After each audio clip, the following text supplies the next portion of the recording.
Kas čia stringa? Nu ką, filmuojam? Aha. Aha. Gintarai, kiek yra tiesos tame dalyke, jeigu vyras muša savo moterį, žvelgiant iš geresnio taško, taip išeina, kad vyras muša savie esančią moterį. Ar tai gali būti tiesa? Nu, okei. Taip, iš karto patijų klausimą, sakysim, taip gali būti. Na, bet dar kiek ir kitaip ir visko dar gali būti. Va, kame tai įdomybė. Ir pirmoji klausimas vietoje iškart atsakymas, gal mintis formuluojasi. A kuris vyras? A kuria moteriai? Skirtingi vyrai, skirtingos moterys.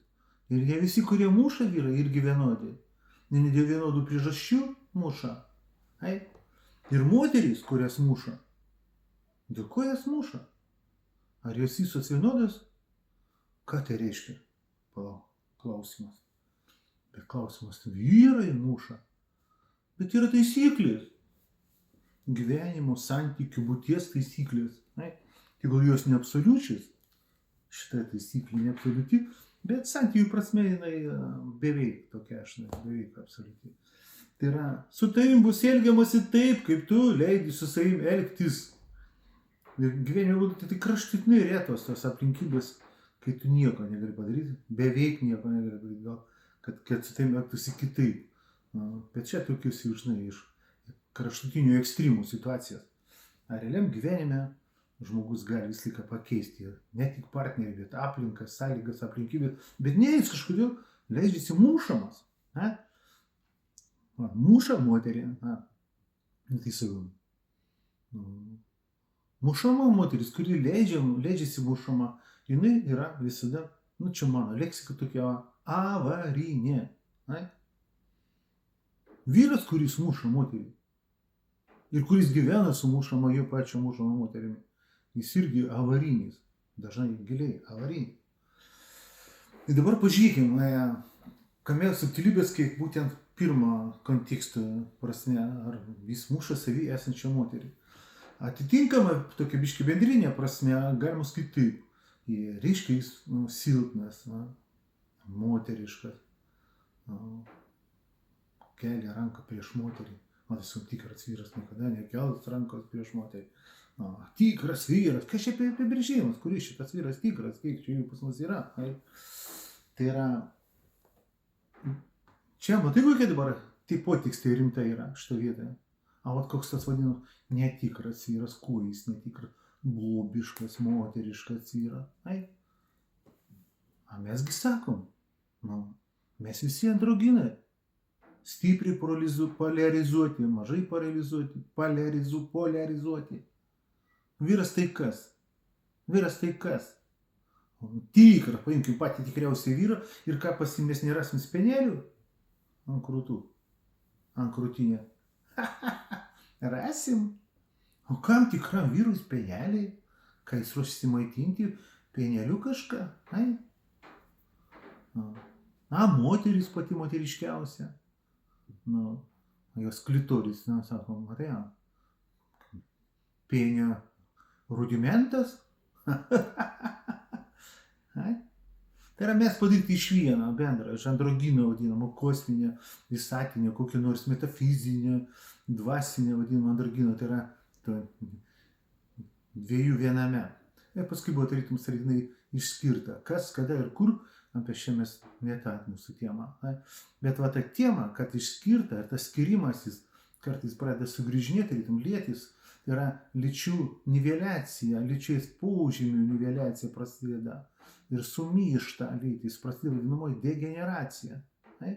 Degeneracija įmanoma ne tik tai lyčių niveliacijos prasme, bet ir visų kitų vadinamų išsigimimų. Nuėjimų nuo to etalono, pagal kurį, sakykime, vadinkim, Dievas ar kūrėjas sukūrė žmogaus egzoskeletą etaloną. Nuo etalono nučiuožė. Degeneracija čia šitoj tema yra pagal aktualumą ypatingos prasmės, praktiškai numeris 1. Tai yra vyrai, kurie muša moterį, savo moterį vadinamą, jie dažniausiai yra degeneratai. Dažniausiai, matai savo, degeneratai. Bet degeneratas gali būti fiziologinis, gali būti psichofiziologinis, gali būti tik psichinis degeneratas, psichikos prasme. Ir vėl plati prasmė, matai, daug, atrodo klausimas kaip ir žinai toks, nuvalkiotas, bet kaip žiūrim profesionalo akimi, tai ohoho. Ir mes čia šitoj temai, irgi čia mes jau neiškutensim pilnai, išsamei, bendromis prasmėmis maždaug, orientyrais, pamąstymam. Tai vat vyras dažnas bairis, čia iš gyvenimo, iš praktikos, iš darbo galiu tai liūdnį supranti, kad vyras mušantis moterį, savo vadinamą moterį, tai dažnai taip atsitinka, bet toli gražu ne visada jis yra pats, galbūt net linkęs į homo, pas jį gal sumišę lyties požymiai, ir jis tada pats nekenčia savęs. Yra toks įsireiškimas rimtas profų, kai sakoma, kad pats didžiausias homofobas yra pats homikas. Ir dažniausiai tai liečia latentinius vadinamus, tuos, kurie neįgarsinė kitiem ir patys savo nedažnai neįgarsinė, kad pasikeitė orientacija. Bet jie tas plėša vidinę dviprasmybę, jis tą jaučia, išgyvena, supranti, kad jis susivėlęs šitame. Ir tas jis žiauriai slegia, jis nedrįsta dažnai, labai stipriai nedrįsta. Labai stipriai išgyvena, įsivaizduoju. Ir labai stipriai užblokuotai tiesiog nedrįsta savo įgarsinti, kad jisai homikas. Iš čia didžiulė agresija. Jis nekenčia savyje homiką.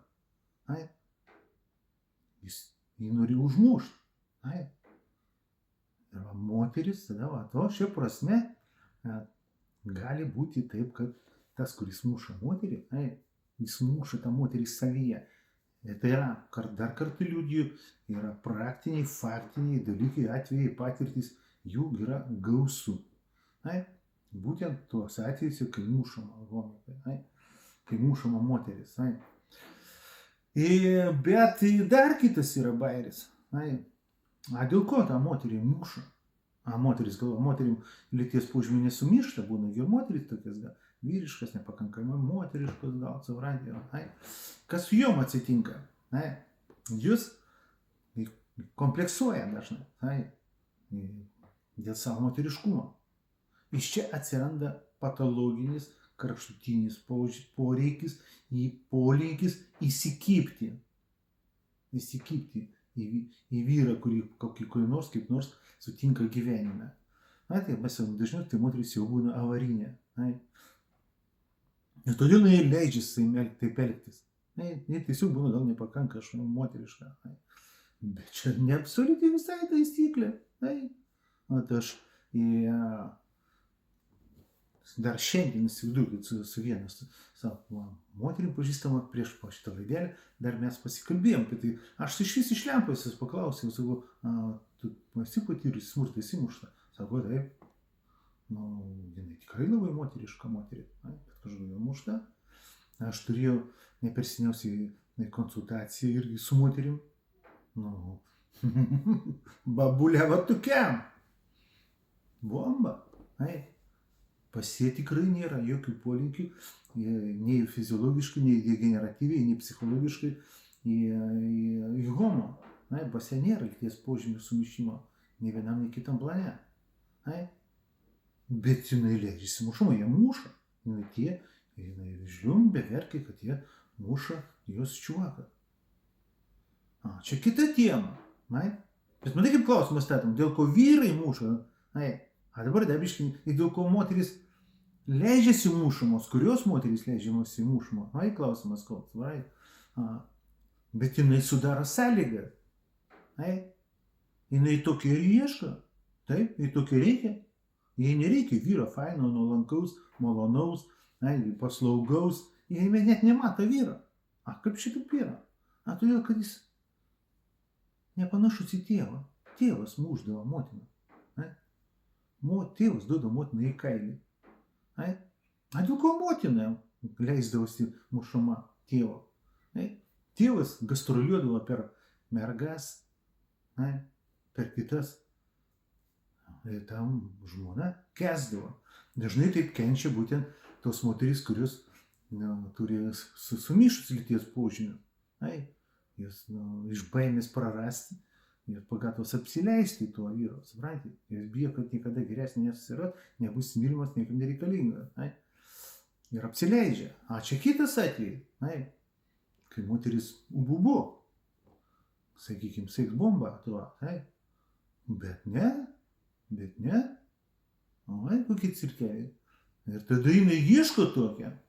Tai čia priežastingumas, sako vienas, kuris sudaro sąlygas. Yra atvejų daug atvejų, kai vyras gyveno su viena ir jie apmušdavo tą moterį. Paskui pasikeičia, ten sugriūna tos santykiai, atsiranda stipresnė, valdingesnė moteris ir dažnai gaunasi čiut ne atvirkščiai, čiut ne jam pačiam jau su kačėlu duoda per subinę, jis ją jau apsileidžia. Įvairovė didžiulė, todėl, matai, kai sakom, dar kartą primenu, suprantate, nėra unifikuoto modelio, čia, žinai, dėl ko šį pabrėžiu, už tai, kad vadinamai vyraujančiai psichologijai, toj akademijai, kokioj dabar, toj profaniška visokiai, tai jau dėl vyras turi būti toks, moteris būti toks, o dėl ko vyras muša ir jie ten kažkokį tokį, vadinamą, generalizuotą šabloną kažkokį ir varytų. A mes sakom priežastingumų didžiulė seka. Kita kategorija vyrų, dabar grįžtant prie vyrų, kurie muša moterį, tai būna dažnai psichopatai. Su nukvakusia, nupiepusia empatija. Ir čia būna, galima sakyti, atvirkščiai. Įsivaizduoji, fiziologiškai jie kaip tik dažnai būna surėdyti, tai ne 100% patina struktūrai, bet arti to. Tu prie jo neprisikabinsi. O toksai visas vyriukas. Visi pričindalai pasiv atitinka mačo parametrus. Bet jis muša moterį. A kodėl jis muša moterį? Tai dažnai būna net įsivaizduok taip, kad moteris ir prisiriša prie jo būtent dėl to, kad jis patinas būt zdarov ir aria vagiam, o taip, kad ten kitam jau nebėra ką veikti po jo. O tas irgi laiko, įsivaizduoji. Ir tada ta moteris, ta patelė, pergina, bijo, kad jis pabėgs pas kitą patelę. Už tai, kad jis taip parė, tai fana. Įsikimba į jį. Bet jis yra psichopatas, be empatijos, be jausmų, suprantate. Egoistiškas dažnai, suprantate. Dažnai tiesiog egoistiškas. Ir pasidaro kartais, dažnai tiesiog, gal net ne kartais, praktiškai neišvengiamai pasidaro nepakenčiama, atitinkamam vienokiam prasmėm. Galiu pasakyti vienos moters žodžiais, suprantate, kuri pati jau tokia uogas sirpi, ir va tokį turi psichopatą. Sako jo, taip ir sako, žinai, su lovai su juo sako ugnis. Gyventi su juo neįmanoma. Sako, aš gyvenu ryčiau, gal su to, tokiu ramesniu, tokiu melancholiškesniu, bet tas ramesnis, malonesnis, paslaugesnis, jisai, su juo nėra ugnies, visokių keistenybių. Toliau pradeda važiuoti. Tas psichopatas dažnai pradeda pajaust, įsivaizduoti, dažnai paranointi. Tas psichopatas dažnai būna linkęs į pavydą nekontroliuojamą. Tai va, toliau, čia plati labai kalba gaunasi, aš bendrom, maždaug tokiam bendrai štrichais paišau, suprantate. Tai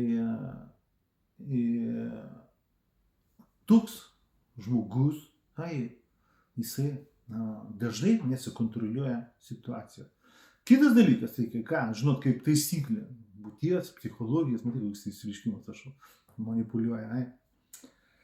Tai yra, žmogus būna kai žmogus muša kitą žmogų, dėl ko jis tai daro? Nu, nekalbėsim apie kažkokius metodinius, ciniškus sadistus, žinai, bet apie va tokius, va, žinai, Matoje, žmogus muša kitą žmogų, tą vadinamą, ypač šiuo atveju konkrečiai savo, tą moterį, tave kaip užpyksta, būna piktas. A kada žmogus būna piktas? Tada, kai jis net sukontroliuoja situaciją. Jis nesukontroliuoja dažnai išsigalvojimų situacijų, vadinamo, kaip jam atrodo, kad jo moteris pjauna grybą. Jis ją seka įkyriai.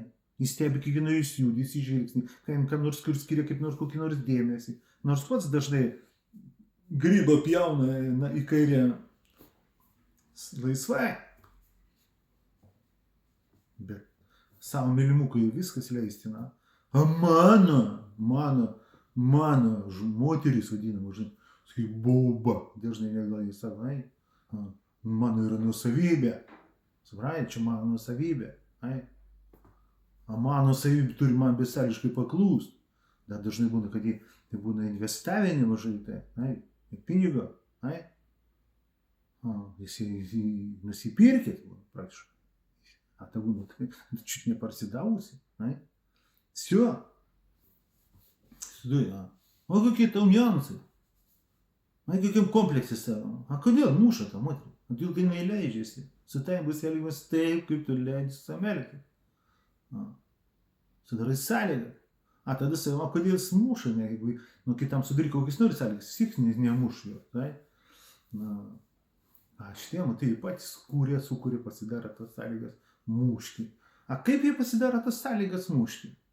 Nieks, praktiškai aš per VSA, dabar jau gal nežinau, čia kiek, tu bus gal 20 metų, kai tų konsultacijų nusimu. Esu turėjęs porą atvejų, pusantrą galima skaityti atveju, kai aš klausiu, kontekste dažnai būna, kaip smurto tema būna, a tu nori pasakyti, kad tave iškart mušė, kad tave iškart žemina, iškart kitaip nebuvo. Tai buvo pusantrą atveju, kai sakė, kad žinok iškart jau, kai susipažinom, sako, čiut ne tą pačią dieną, čiut ne tą pačią sekančią dieną jau ar ką, jau pradėti naglėti, važiuoti ten, žinai. Matai, bet kuri kita adekvati moteris nepabėgtų iš karto. O šitą nepabėga.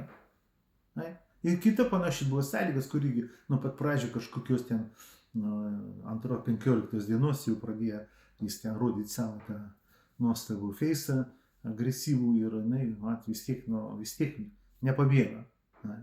Tokiu atveju. Bet dažniausiai, matysim, taip nebūna. Va dar gal iššoka vienas atvejis, kai irgi gan greitai irgi pradėjo jisai naglėti. Bet dažnai jie tiesiog testuoja, biški balsą pakelia, biški užgrūbina. Ir jis jaučia, seka, stebi, kaip tu sureagavai. Suprantate? Jeigu tu matai, nutylėjai, pradėjo,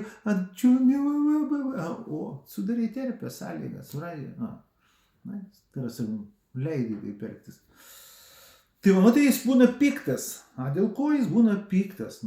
Jis būna piktas dėl visko, jam kas nors kur nors nesiseka. Kažkas turi būti kaltas. Va šito tipo žmonės, jie vis laik orientuojasi taip. Kaltas kas nori, tik ne aš, visur praktiškai ir bet kur. Jie niekada ant savęs nepripažįsta objektyviai, kad mano kaltė. Bet kurie sėrai praktiškai, suprantate? Ieško kaltų. Ieško ant ko išsilėt tada, suprantate? Ir dažnai tampa ta jo moteris apsileidžianti savo to despotų, to sociopatų vadinamų, apsileidžia, suprantate? Tai kokia tema, bet čia tu gali sakyti, kad čia ne vyriškas vyras. Fiziologinė kažkokia prasme, visas jis, taip, mačio, visas truos, suprantate? Bet toks, nėra tokia ir didesnė vidinė turinė. Tad žmonių, vyrų, vadinama įvairovė, yra didžiulė. Tai čia mes pakalbėjom maždaug apie tokius vienus dažniausių atvejų, dėl ko muša tą vadinamą savo moterį. Ir čia ar muša moteris savyje, suprantate? Tai čia tokios temelės, suprantate, kad iš kur galima maždaug suprast, kad negali daryti unifikuotą tokią visiems vieną šabloną, modelę, paaiškinimą, suprantate. Žmonių yra didžiulė priežastingumų ir jų susimyšungų, tų, žinai, sakykime, miksų, tų priežastingumų būna visokiausių, keiščiausių, suprantate. Taip, kad kiekvienas atvejis individualus ir reikia žiūrėti, nes dažnai, aš turiu konkrečių atvejus, kur vyras su viena moterį vienose santykiuose buvo naglas, chamas, ten važiuojantis, net apdaužantis, suprantate. Paskui užsirovė ant tokios pastiprintas bajavykė, prieš kurie kaip ciucikas vyniojasi. Nu va, matai. Toksai man bus reikalėlis, mąstykit. Čia.